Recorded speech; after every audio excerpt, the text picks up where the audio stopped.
Rarely have we seen a person fail who has thoroughly followed our path. Those who do not recover are people who cannot or will not completely give themselves to this simple program.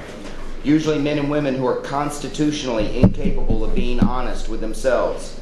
There are such unfortunates. They seem to have been born that way. They are naturally incapable of grasping and developing a manner of living which demands rigorous honesty. Their chances are less than average. There are those, too, who suffer from grave emotional and mental disorders, but many of them do recover if they have the capacity to be honest.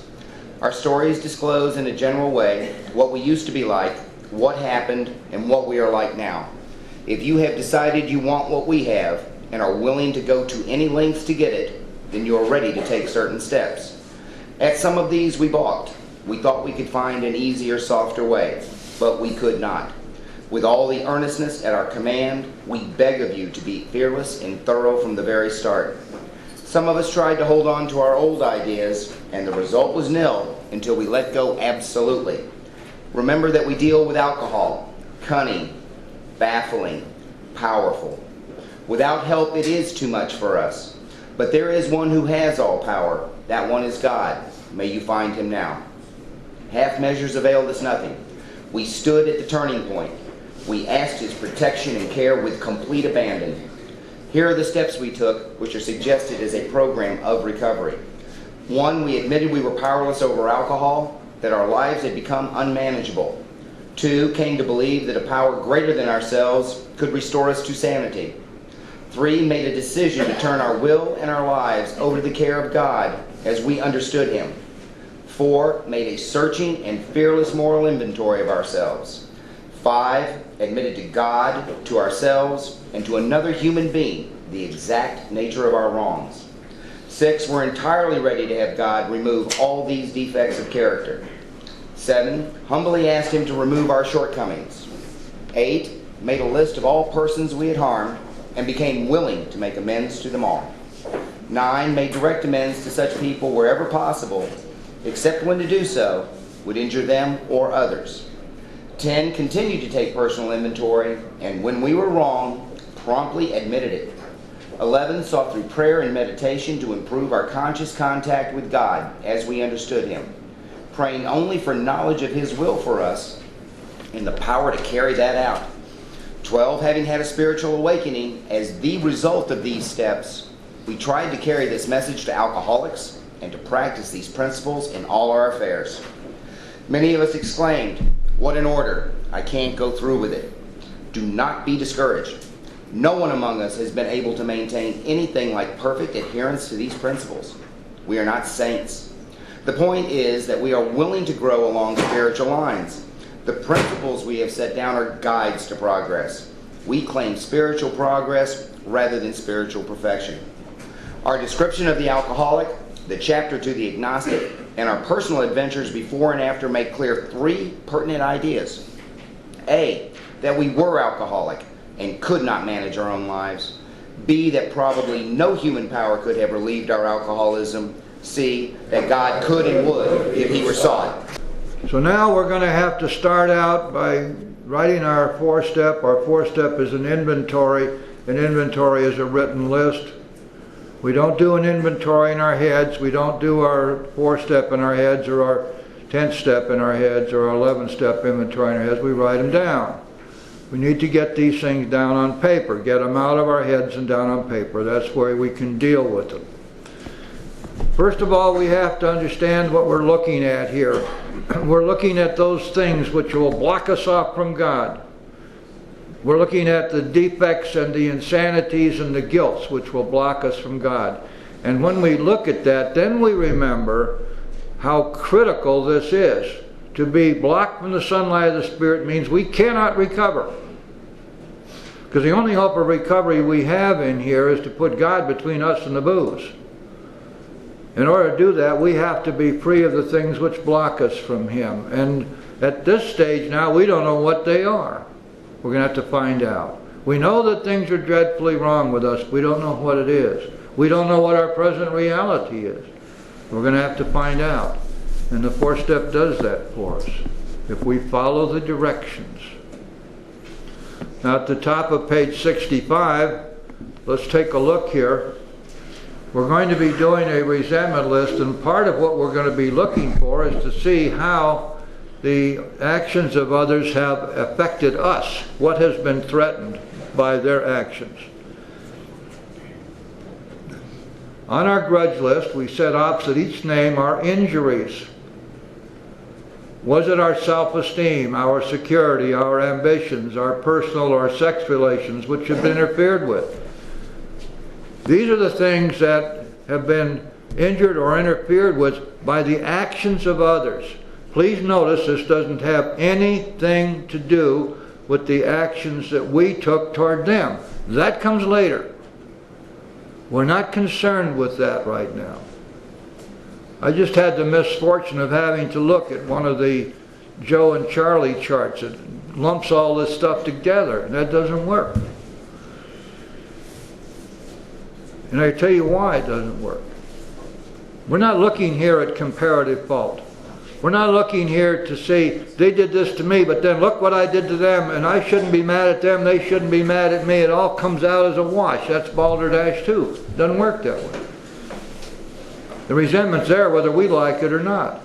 Remember, we gotta look at these resentments like, just exactly like we look at a bunch of termites that are eating away at the foundations of our house.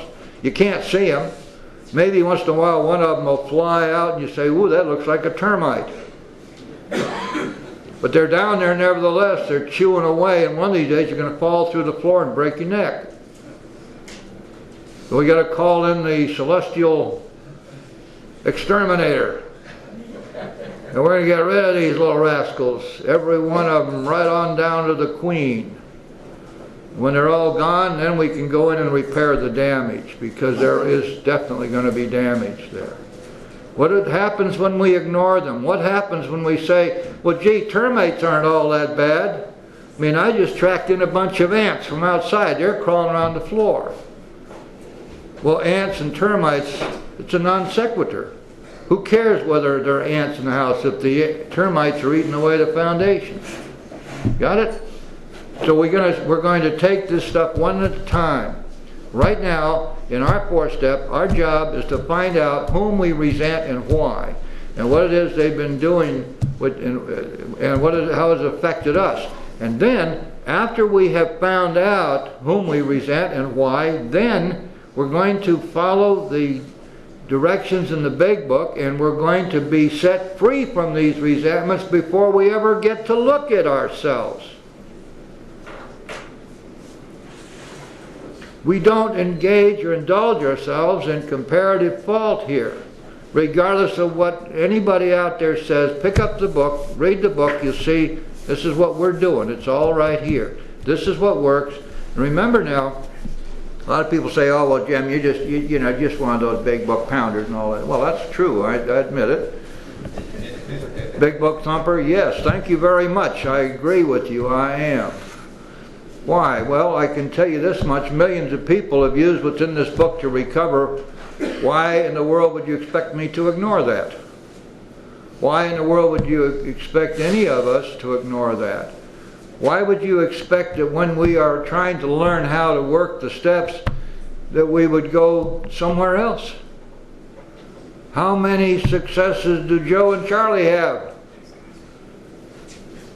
Nobody knows. But we do know how many people worldwide, 145 different countries, have been using these 12 steps and recovering from a seemingly hopeless state of mind and body. What more do we need to know, really?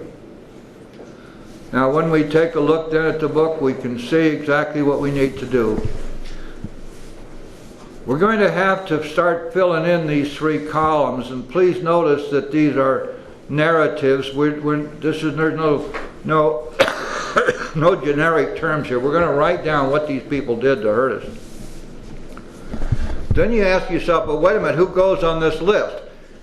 I've talked to people who have come in here and said, I don't resent anybody.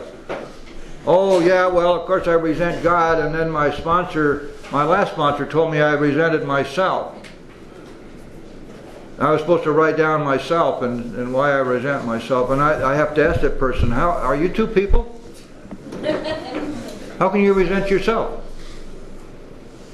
Think about it. I can't resent myself any more than I can love myself. Unless, of course, I have a split personality of some kind, all about Eve or one of those things. It takes an object. If I'm going to resent something, it's got to be something over here separate from me. Well, that should be obvious. We can get very upset by the things that we do. There's no doubt about that. We can probably even hate the things we do or love the things we do, but we can't hate or love ourselves. And it's what a foolishness to be resentful of God. What a waste of time. However, there are a whole bunch of people out there that we resent and maybe aren't even aware of it. So how are we going to find out who these people are? Here's the thing about resentments. The termite analogy is really not all that apt. The termite can make your floor collapse, and perhaps you'll fall down through it and break your neck. But that's a problematic thing. Maybe it's just that your house won't be worth very much when they get through with it. But the resentments kill you. They kill me. They're deadly. Why? Why are they deadly? Let's go back to the basics again so we understand what we're talking about here. You and I are inflicted with a deadly, incurable, progressive illness. We can't stop drinking on our own. We're powerless over alcohol. If we don't stop drinking, we will die. How are we going to stop drinking? The only way that can happen is to put God between us and the booze. That's what AA is all about. AA doesn't have a human solution anywhere lurking in any of these pages. This is all about finding a loving God who will fill in where we can't. A loving God that will stand between us and the booze. And then we can recover.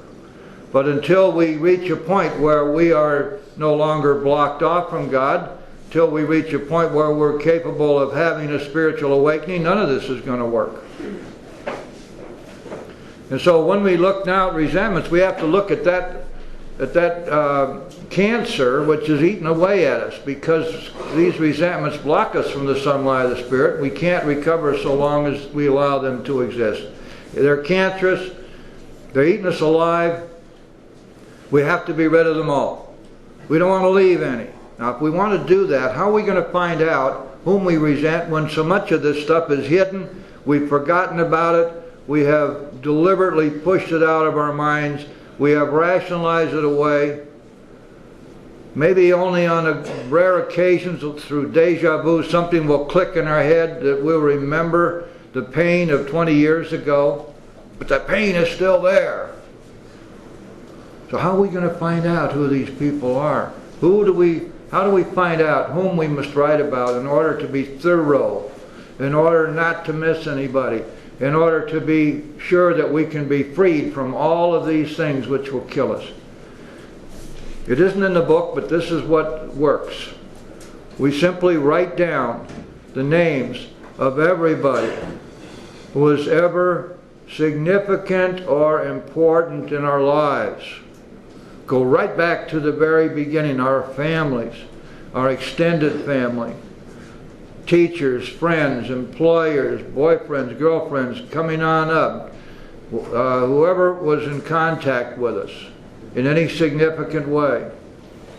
Judges, jailers for some of us, attorneys, doctors, professors, children, wives, husbands, best friends, worst friends, whatever it is, the people who have significantly affected our lives in any way, we just write their names down.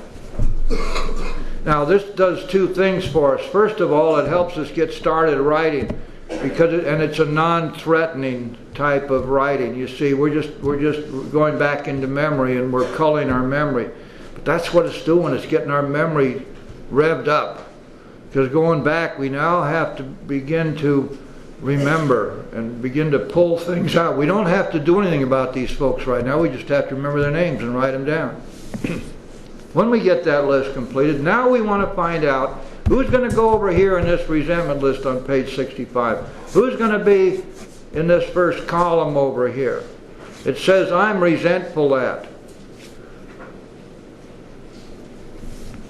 We got to find out what they did. And this is the way we do it.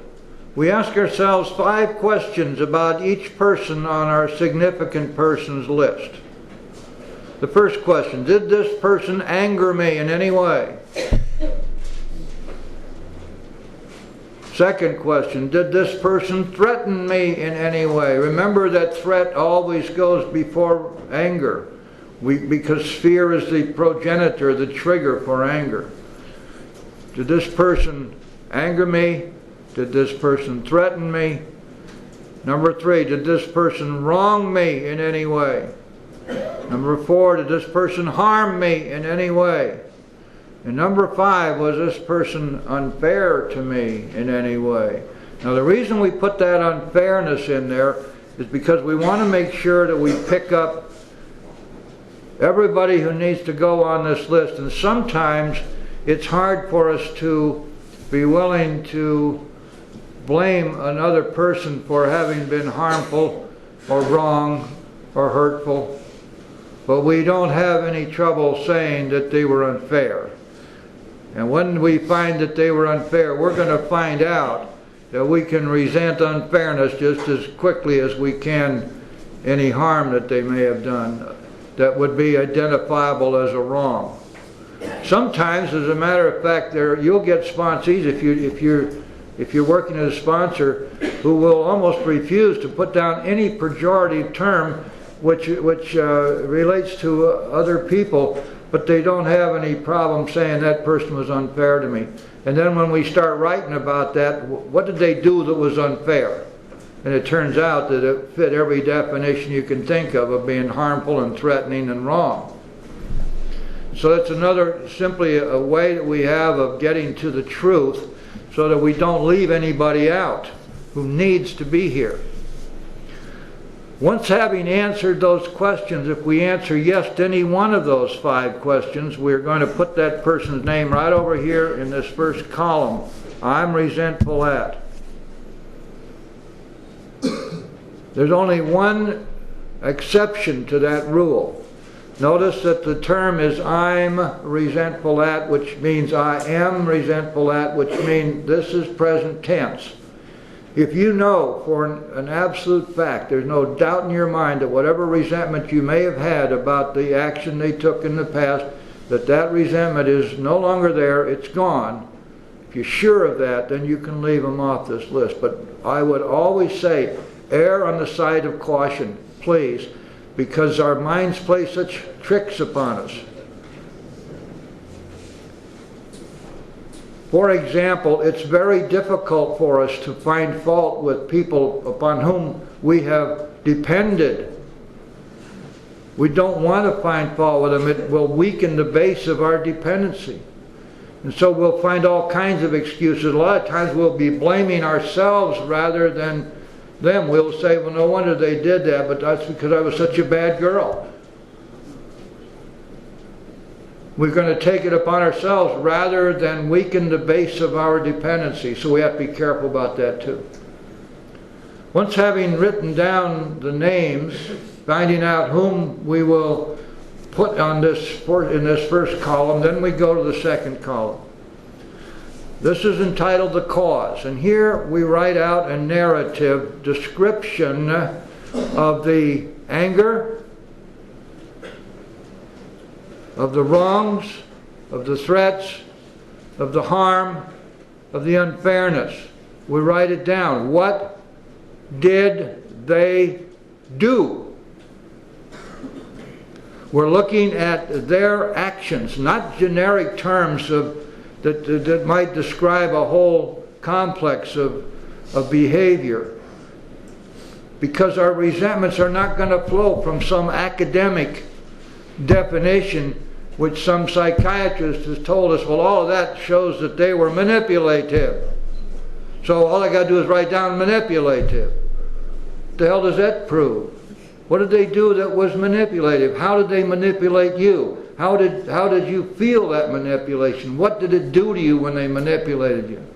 You see, we're looking here for the truth of this. We want to know what it is that they did to us that harmed us and made us angry and resentful. Got it? And there's a very, very important reason for doing this. That we are going to have to be free of these resentments. In order for us to be free from them, we have to know what they did to us. Then we're going to go over to the third column, and we look above here in this little paragraph that we read first. What does it say? Was it our self-esteem, our security, our ambitions, our personal or sex relations which have been interfered with? Notice, please, that these 5 terms define the natural God-given instincts and their offshoots. Instinct for sex, instinct for security, instinct for our social instinct, the instinct to be in the society of our fellows.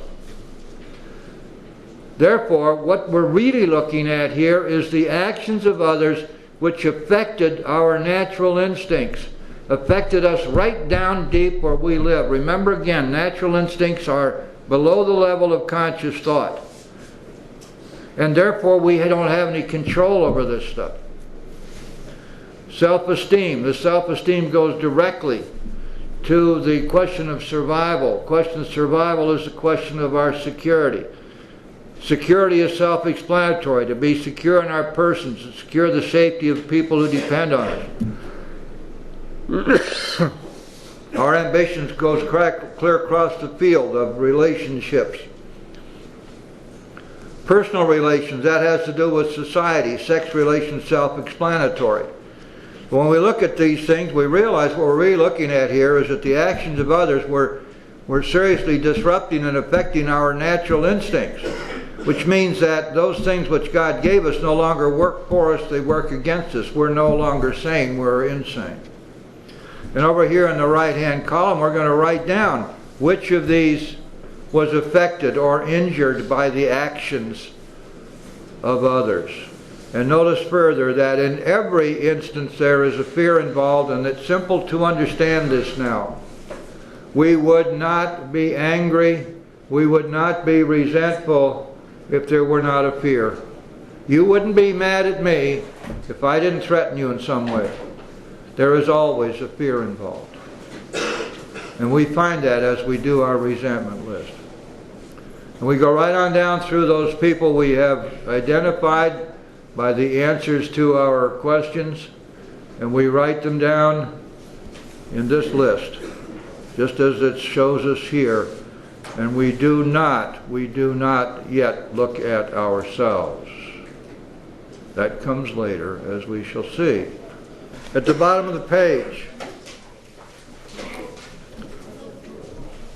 we went back through our lives. We went back through our lives. Nothing counted but thoroughness and honesty. When we were finished, we considered it carefully. The first thing apparent was the world and its people were often quite wrong. To conclude that others were wrong was as far as most of us ever got. The usual outcome was that people continued to wrong us and we stayed sore. Notice the word wrong is used 3 times there in 3 successive sentences. This is very unusual for Bill, because as he wrote, he always tried to use synonyms where he could. But here is the emphasis on the fact that people have continued to wrong us and we stayed sore. Now, the term "we stayed sore" is important because we're not really talking here about the instant flashes of anger or the anger that lasts for a short period of time. We're talking about resentments which are of longer duration. In other words, anger which persists. Sometimes it was remorse and then we saw it ourselves. Notice that Bill is equating remorse, in other words, the guilt, remorse, and shame that we need to look at for our ninth step, with being sore at ourselves. And they both have the same genesis. They both come out of fear. But the more we fought and tried to have our own way, the worse matters got. Did you identify with that? Things just keep getting progressively worse, no matter how hard we tried to straighten things out. As in war, the victor only seemed to win.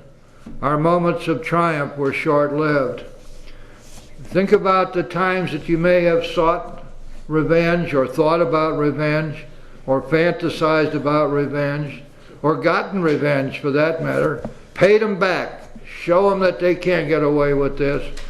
Think about how that turned to ashes in your mouth very shortly. There was nothing permanent about that sense of triumph. Our moments of triumph were short-lived. So now we're looking at something which has occupied us a great part of our minds over the years. And here's what the big book says about that. It is plain that a life which includes deep resentment leads only to futility and unhappiness. To the precise extent that we permit these, then that means to the precise extent that we permit these resentments to stay, to continue, to dominate us. To the precise extent that we permit these, do we squander the hours that might have been worthwhile. We've been throwing our lives away in the name of hatred and dislike and prejudice and fear. The hours that might have been worthwhile, squander them. Squander here means wasting, giving our lives no basis, no foundation. Think about how seldom there was any true happiness or contentment or serenity in your life while you were out there. The hours that might have been worthwhile, the lives that are that part of our lives which we literally have wasted. But with the alcoholic, whose hope is the maintenance and growth of a spiritual experience. Now remember that when we see the term spiritual experience in this book, it's imperative for us to remember that this equates with spiritual awakening, because that's the way Bill was using it. This does not mean an epiphany. This is not referring to a bright light, burning bush experience. This is referring to the combination, the culmination of all of these spiritual experiences as they culminate in a spiritual awakening, which is defined for us, which is brought forward for us in the 12th step. Our hope is the maintenance and growth of a spiritual experience. This business of resentment is infinitely grave. How much more grave do we get than infinitely grave? In other words, it says we found that it is fatal. Why? Why is it that the continuation of these deep resentments is fatal? Here's the answer. For when harboring such feelings, we shut ourselves off from the sunlight of the Spirit. Our only hope of recovery, my friends, is to have God between us and the booze. Our only hope of recovery goes down the tubes when we are blocked from God. The insanity of alcohol, therefore, returns and we drink again. And why is it fatal? Because with us to drink is to die. You see, all of this is very simple. There's no mysteries here, no metaphysics here, no esoterica here, there's no mumbo jumbo here, no mysticism here. It's very simple. We're alcoholics. We can't stop drinking. If we don't stop drinking, we die. Our only hope to stop drinking is put God between us and the booze. When we're blocked off from God, God isn't between us and the booze. God is still waiting for us to turn to Him. And when we don't do that, we drink again and we die. See? It's all straightforward. It's all straight line. It's all simple. Nothing complex about it. And it's all mechanical too. We do the work, we recover. We don't do the work, we don't recover. That's it. Simple, straightforward, straight line reasoning. Terry, would you mind either closing that door or asking them to carry their conversation somewhere else, please?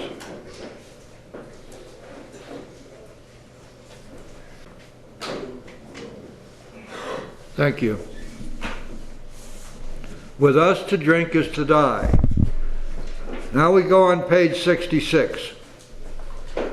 Here's a real zinger, especially for those of us who have had the experience of being tutored by human solutionists. Because it is their opinion, and almost universally so, that there is appropriate anger. That everybody gets angry once in a while. It isn't a question whether you get angry or not, it's a question what you do with it. Remember, it only has to do with how we react to the anger. And so what we have to do, anger management means not getting angry, or not dealing with the anger itself, but dealing with ourselves when we are angry.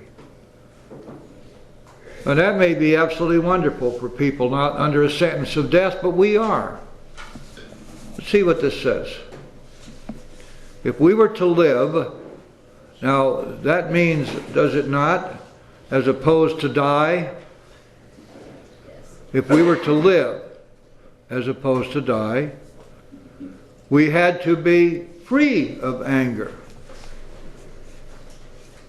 Whoa. Now, how in the world are we supposed to be free of anger when it's a perfectly natural thing that everybody gets angry, don't they? Well, maybe we better look at this a little more closely then. The grouch and the brainstorm are not for us. What is a brainstorm? Not a bright idea. Not in 1935 when this was written. That was a storm of the brain. A sudden burst of anger. A grouch, that's another term for anger. The grouch and the brainstorm were not for us. These may be the dubious luxury of normal men, but for the alcoholic, these things are poison.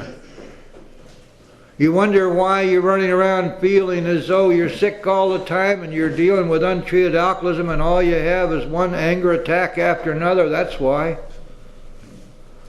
Anger poisons our souls, poisons our systems. And when somebody says to you, the next time you hear somebody say, "Oh, but my dear, there is appropriate anger, you know," you have to ask them a question. Is there really such a thing as appropriate strychnine? Is it perfectly appropriate for me to accept the fact that I'm going to be poisoned day after day after day? That's a valid question, isn't it?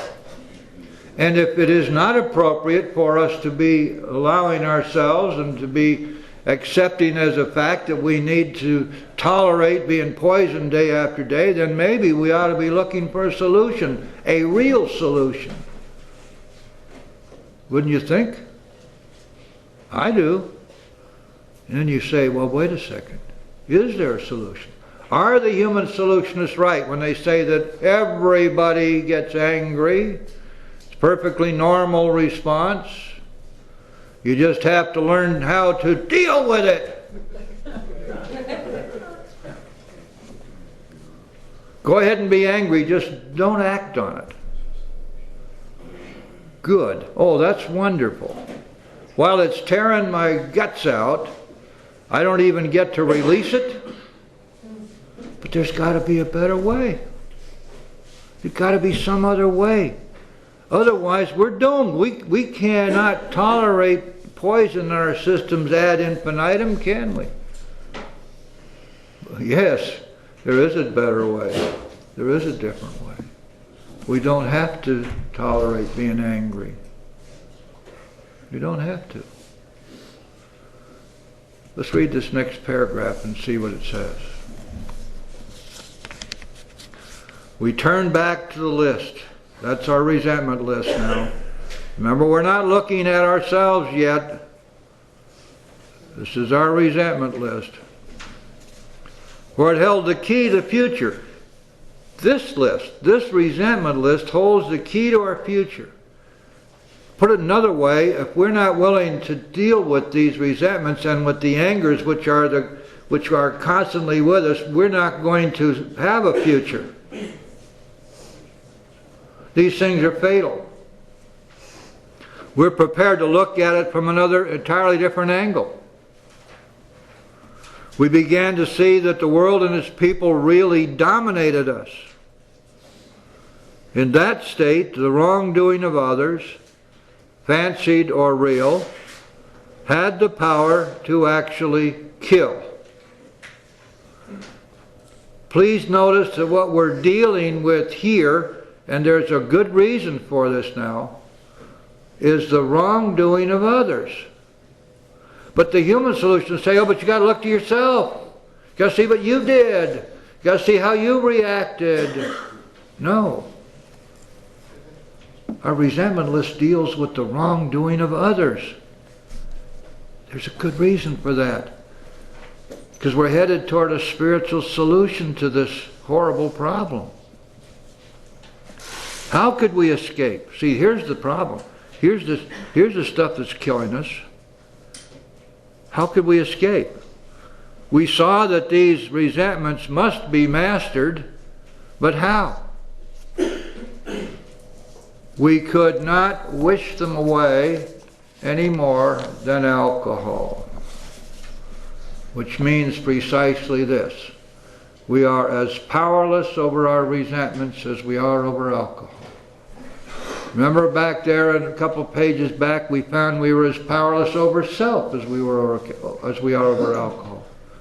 In other words, here are two specific examples of powerlessness, which was mentioned back in chapter 4 when the book tells us that lack of power is our dilemma. Now we know we're powerless over self, and we're likewise powerless over resentments. We cannot wish them away any more than alcohol. We cannot act them away. If we act as if they don't exist, if we try to solve the whole problem with our own actions, all we do is ignore and deepen the resentments. Now, the big book never gives us a problem without giving us the solution immediately thereafter. This is no exception. The next paragraph. This was our course. That means here is the solution. Here's what we do about this. In other words, here's how we get free of resentments and stay free. We realize that the people who wronged us were perhaps spiritually sick. This is the 5th time that Bill has used the word wrong or wrong, because that's the focus here, and let's see why. We realize that the people who wronged us were perhaps spiritually sick, though we did not like their symptoms and the way they disturbed us. They, like ourselves, were sick too. And when I first read that, I said, oh yeah, sure. You're just trying to make me not hate these people because I have to look at them as being sick? No way. But it's the truth. Everybody out there has the same problems we do, guys. But most of them don't drink over. Selfishness and self-centeredness and dishonesty. These are things which are endemic. They seem to be part of human makeup, especially self-centeredness and selfishness. Dishonesty, and everybody is full of fear. Some more than others, of course. And people are doing wrong out there all the time. And they're wronging each other all the time. And so when we look at it, we have to say, they got the same problem I have. They just don't drink over. Let's see if we can verify that. Turn to page 116, please.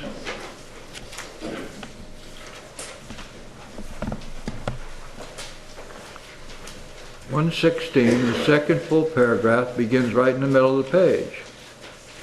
This is in the chapter to wives. This is a wife talking to other wives.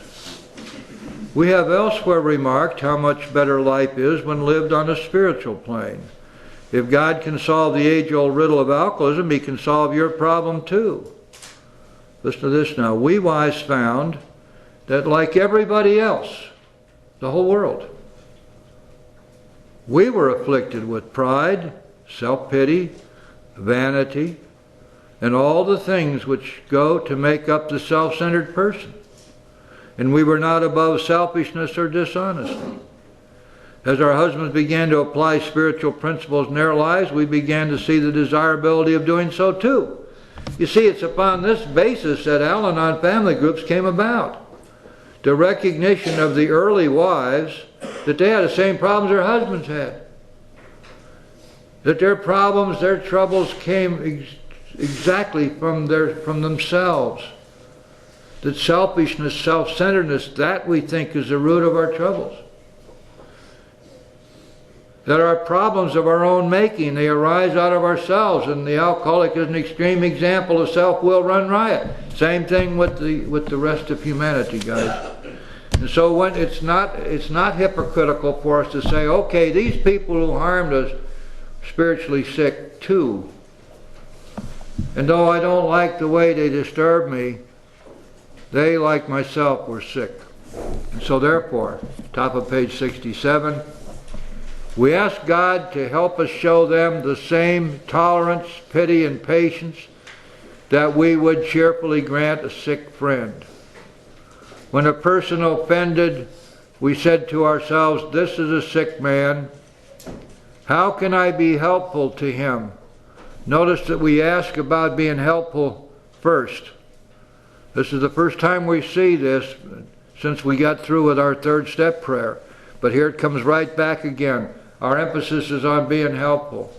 God, save me from being angry. Thy will be done. Now it's important for us to remember at this juncture why it was necessary for us to isolate and identify and put into widescreen, Technicolor, Stereophonic, and Dolby the wrongs that were done us. Because now we're going to forgive those wrongs.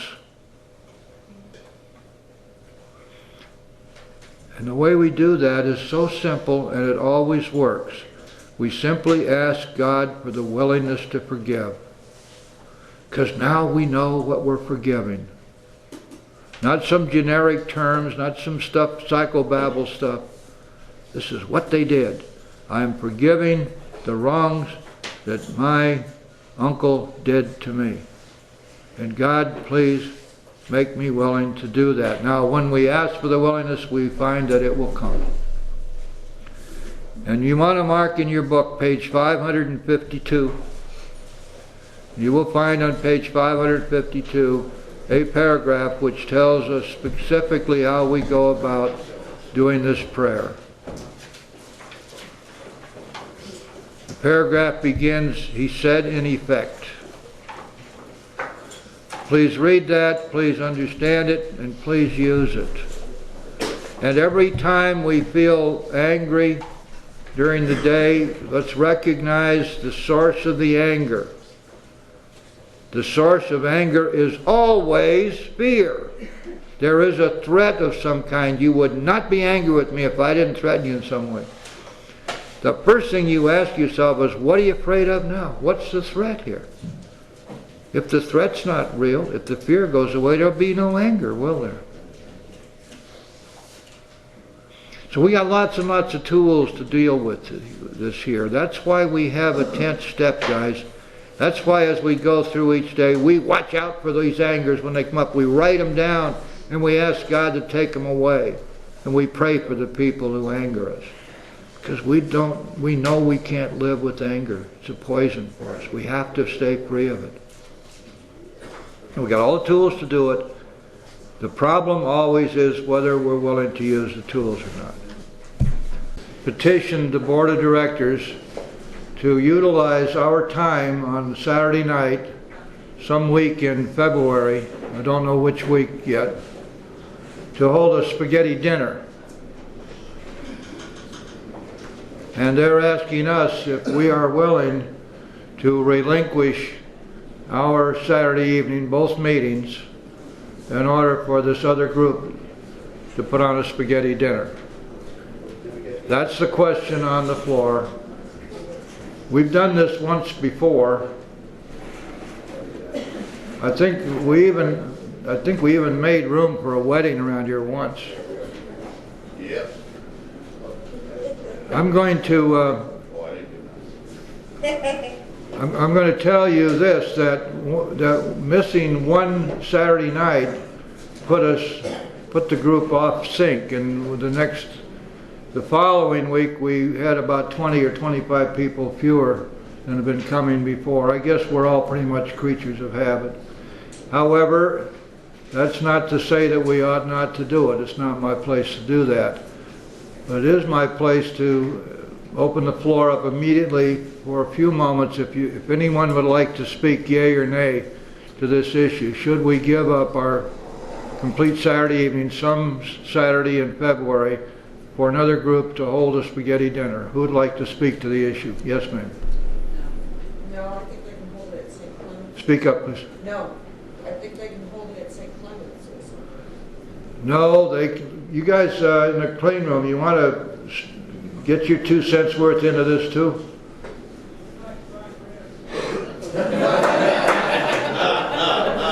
Spaghetti or not? This, I guess it's spaghetti, yes or no? Yeah. Tim, I have to assume that it's because they need to do this as part of an AA function kind of thing. It's not AA. Not AA. No. Not talking about it. If I understand it, is that correct, Tom? Yes. Pardon me? It's an NA-sponsored. NAAA. It was a dual group? Everybody. Oh, it's open to everybody. It's open to everybody, but the idea is the function is to recruit or to promote the NA group financially. The finances of the NA group. And a dinner and dance afterwards. Oh, they're having a dance too, huh? Dinner and But dance. they proposed, they haven't got nothing yet, because we haven't decided yet. Yeah, well, I realize that. That's what we're going to try to do now. Did you have something Well, I more? would want to say if it's an NAA function, I think we should be, yes, I'd say yes. Okay, good. Who's next? John? No. John is You know no. why? Why? Saturday nights, there's meetings all day here. They have their own meeting on Sunday night. What's wrong with Sunday? That's They my have a question. Sunday all day after the 11 o'clock meeting. It stops at 12 o'clock. They can have it from 12 o'clock right through when their meeting was. That was my question. That Linda? was mine too. I said, why not have it on their meeting day? I could answer that for you if you want their thought. Their thought is- Wait. Now let Tom have a say here. Their thought is that Saturday would be a better night for the dance, because everyone works Sunday night, and they have to limit the amount of time Sunday night, because it's Sunday and people work. They can't keep this place open that late Saturday.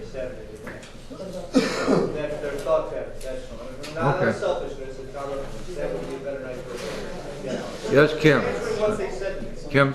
Hi, this is really selfish, but this is the most important meeting of the week for me. So I need this meeting more maybe than spaghetti. I can come here and have spaghetti, but that meeting is the best one I've ever been to. Okay, thank you, Kim, in the back. I feel like if they're financially struggling and they need contributions, and we're self-supporting, whether it's NA or AA, that I think I feel personally obligated to allow them that time and that dance, to do that. Okay. It's a sacrifice of one Saturday, but as far as 25 people missing, if we want to get sober, we're going to be here anyways. Okay, good. Thank you. Jay? I'd say no.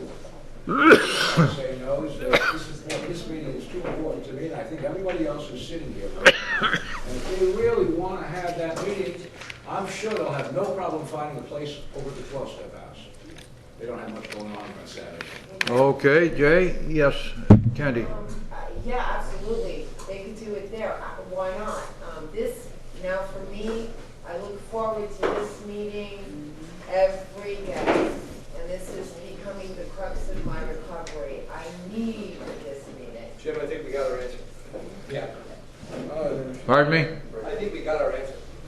Well, we're gonna do this so that there can be no mistaking it. Does anyone in the clean room like to make a comment? All right, the, yes in the back. You know, as important as I think this meeting is as well, I really think that these, you know, the people that are trying to do this are other people trying to stay sober and or clean.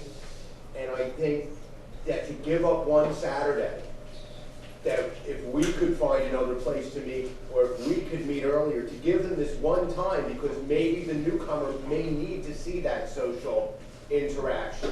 And don't get me wrong, I mean, this is the most important meeting of my week too. You know, without question, this is the one I get the most out of.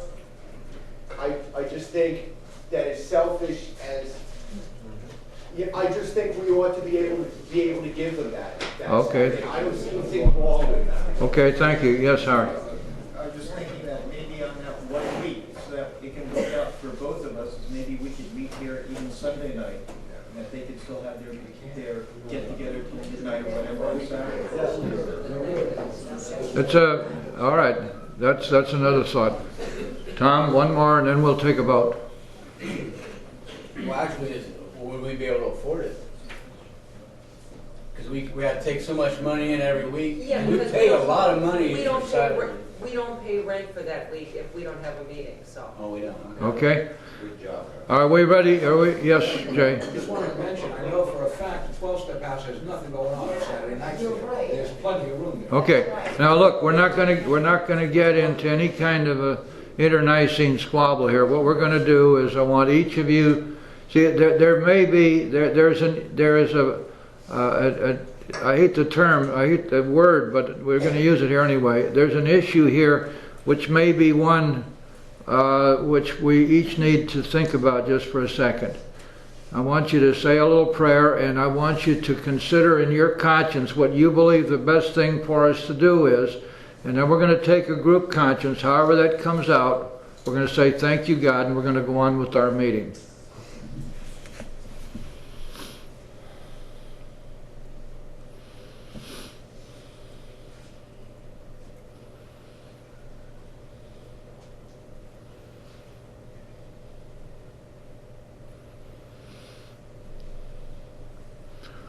Okay, Marilyn, would you please come up here so that you can help me by taking the vote? The first vote will be for those who wish to give up our Saturday, 2 meetings on Saturday nights, to an NA group to hold a spaghetti dinner and dance. Who say yes to that? Put your hand up and we'll count it.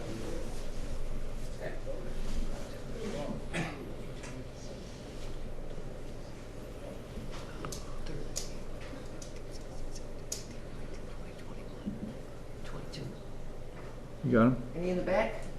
In the back. Get your hands up so we can see you. I see one. How many you get? 25. That was 25.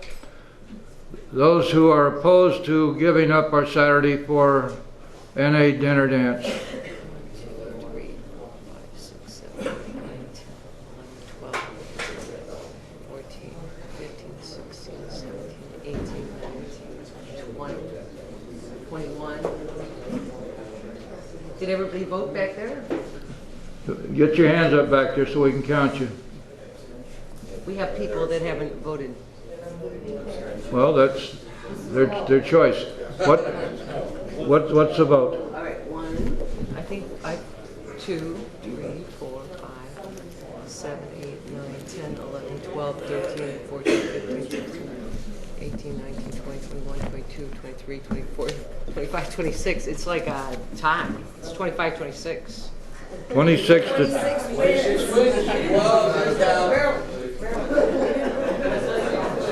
26 to 25 against. Yes.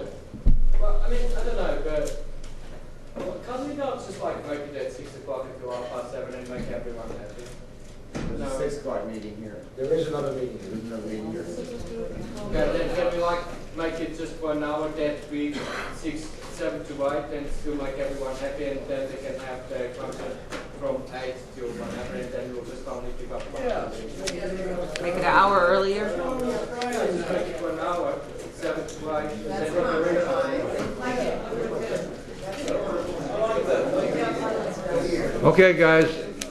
We have, to the best of our the best of our counting ability up here, it's a virtual tie, 26 against 25 for.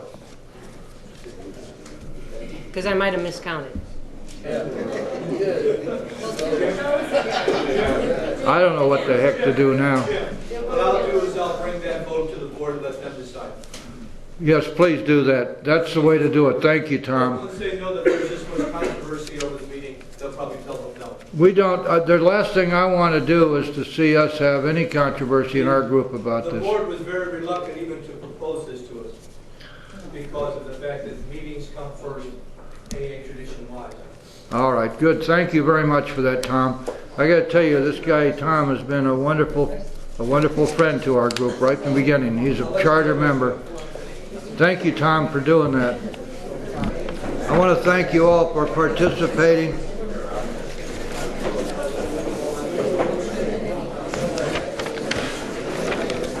Please settle down now. Open your books up to page 65, please. Page 65, please. Got it? Okay, good. Hello, everyone. I'm Marilyn. I'm an alcoholic. Hello. Here at the Stairways Group, we practice the tradition. Quiet down now, please. Simmer down now. We practice the tradition of the CHIP system, which measures your length of sobriety in your first year, which is extremely long.